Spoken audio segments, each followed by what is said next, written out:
Now, I want to give you guys context. The things I'm going to talk about next. This is a year of doing shows, so interviewing 1,000 people. These are some of the lessons that I learned in this process. And what happened was I would recruit women for the show. About 8 people would show up, and I would do these panel shows. And we would debate different topics, and I would get people's perspective on relationships. Okay, so one thing that I had heard was that women love a man that cheats or that can cheat. And I thought that was untrue. But when I interviewed 1,000 women, I would get a little bit more specific. If we had a show about cheating, I maybe would start it and say, have you ever been cheated on? And I couldn't believe how many women said yes. It was pretty much every single woman, maybe 70%, I would say, yes, I have been cheated on.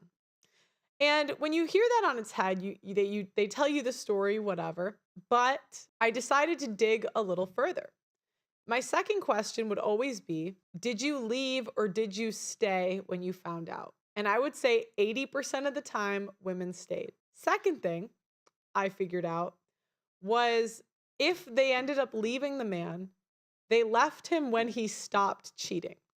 So I had a clip that went viral where I said that women love being cheated on because I had just done 10 shows where I couldn't even believe it. I would say, have you been cheated on? Yes. Did you stay or did you leave? No, I stayed. How long did you stay? 6 months. Okay, and then did you end up breaking up with him? Yes. Okay, well, was he cheating then? Well, no. So, what conclusion am I supposed to have? The next lesson that I learned interviewing 1,000 women is that, and this is a little bit counterintuitive, but it doesn't really matter. And this is just a people skill anyways. It's not just about women or men, but people say things and people lie to themselves to the point where they believe it's true. I would have women that came on the show that were single mothers that truly believed they were traditional women. How can you be a traditional woman and a single mother? Those don't really go hand in hand. You simply cannot. And the cognitive dissonance that I would see over and over again led me to conclude that sometimes people virtue signal, but you have to watch what they do. Another example that I thought of was that there was a woman that came on my show, the whole show. She said, I like nice guys. I do. I'm done with the bad boys. I like nice guys. Well, this show, my recruiter had brought one of his friends to watch the show. And this guy, I didn't know this at the time. I didn't know who he was. But sometimes the recruiters would bring their friends to watch a show at this point. This guy was just out of prison. I don't know why he was at my apartment. I'm like, why would you bring him? Or he dealt drugs or something. I don't know what he was doing. But anyway, besides the point, he got her number and took her home that night. And this woman for an hour, the whole show. So what did I conclude was that sometimes people lie, obviously, and sometimes people lie to themselves to the point that they believe that it's true. Okay, out of 1,000 people, I found maybe 3 women that I would say came off as close to traditional. So a lot of times what I would hear is that the conservative bunch or the conservatives would always say, go to church and find you a good woman. But when I interviewed women, I would get women that were Muslim, I would get women that were Catholic, I would get women that were Christian, I would get all different types of women. And out of 1,000, maybe 3 that, and guys, by the way, I'm not saying that I am traditional or any of that, but I can observe what makes someone traditional, what makes someone not. And typically women that are traditional prioritize their family over their career above all costs.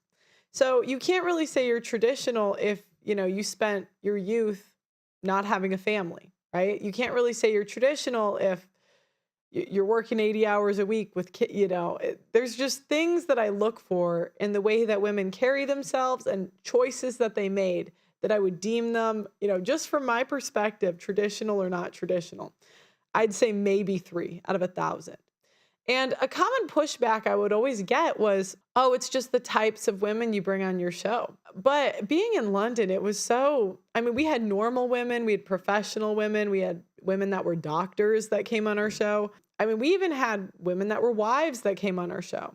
And I would even try to recruit. I would be, fine, find me these super, trad wives. I couldn't find them. The next thing I learned is that very few women can process information without taking it personally.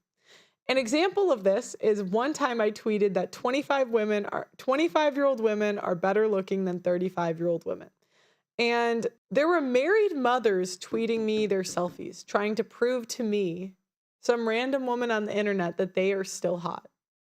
I was never talking about anyone in particular. I never said a specific name. I just said, as we get older, we're not as good looking. The same way if a guy, I don't know, at 60 or 70, he probably won't be able to lift as much. If you say that to most guys, they probably won't tweet you their muscles, But so what I realized is I could never make a general statement about men and women dynamics without people, and men have this problem too, right? It goes both ways, but without it being taken personal. Many of the men that go on these shows and say they would never cheat either don't have the option or they're lying. There was a point where there was a guy that was like a regular on our show, and his whole thing was that he does not cheat. He's a loyal person. And what I found is the more someone says that they're loyal, the less likely they will be. Just in life, like people that are loyal don't really have to say it. But it was really funny because he was dating like 3 women on the show. It's like, people don't think I get the gossip. But I'm never one to like call someone out on a show if I know stuff. I just let them go, I also found out that most women have an ex that they go back to in between breakups. So, beware. Guys, good luck. And the other thing is that, the other one thing that I learned was that many women, or many times when people say they became something or changed something, it's more that they're trying to convince themselves. So I would always hear, I became feminine. And I don't know, their demeanor I couldn't really put my finger on what it was, but I found the women that were femininity coaches had a tendency to be really not feminine at all. I would find they would be the most masculine ones. And guys, this was so taxing on me. So again, at one point between me and King Rich's show, we had 6 shows a week. So I got to a point I just could not. It was so frustrating to me to have conversations over and over again where the information could never be taken in general. It was always taken personal, that I just needed a break. I just needed a break. Okay, so another thing that I concluded was that I used to think that women had real reasons for leaving their families. I would think it would be a very serious, I would think divorce is a serious thing. Women don't do that for no reason. And when I got into the space, I would hear that over and over again.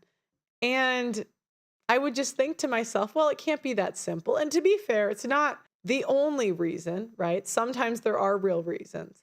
But overwhelmingly, interviewing 1,000 women, I found out that the common answers I would get for why are you divorced would be, I outgrew him. That was the number one answer that I got. Or we outgrew each other. And when I would dig and say, well, was he abusive? Did he do this? Did he do this? There was nothing. And what I came to realize is most people value their own happiness above their children's. Another thing I learned is that the women, I think conservatives paint the past as a better time to be alive. I would always hear that, and I maybe even said it at some point, that the past was better because it was more traditional and families stayed together. But when I really got to thinking about it, the women of the past did not like their husbands that much because the second they got the chance, they took the money and left. Again, I don't look at what people say, I look at what they do. And as soon as women got jobs and got the option to divorce, they did. And that begs the question, would you want someone to be with you who doesn't want to be there? And that is why I changed my opinion on banning no-fault divorce. Because I think it's got to be torture to be in the same house as someone who doesn't want to be there. I don't know. And some of the wives are so miserable, guys. They just nag on their husbands like endlessly. Why torture them? So I used to think that marriage and family was the answer, right? When I first got into the space, again, before some of you might not have even seen this content, but before I really went super viral and started talking about divorce laws and all that stuff, I thought that marriage was the solution to a lot of people's problems, traditionalism. But what I came to find out was that marriage in 2024 is overwhelmingly a negative experience for men. Most men that have been married over a certain amount of time did not have happy marriages. I found out that 80% of their wives gained 20 pounds or more in the first 5 years. I found out the average length of marriage is 8 years. I found out that gray divorce is rising, and a lot of the stats on marriage not being dead were a bit misleading because they include people that don't have not yet got divorced. And I realized that a lot of people want to sell their religion.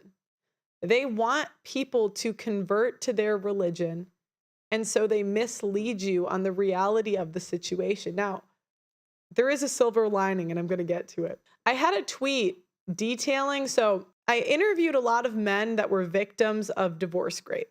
And these are men that lost everything in divorce. Wives left, took the kids, took their money, lost their job, like just complete L, right? And I found out it was a common pattern that after the second child, a lot of these women stop sleeping with their husbands and get the divorce. The timelines differ. I found this consistent amongst Muslim background, Catholic background, Christian, United States, California, Texas, Florida. And I found out that the average marriage just it's not a good experience for most men because they don't get anything out of it.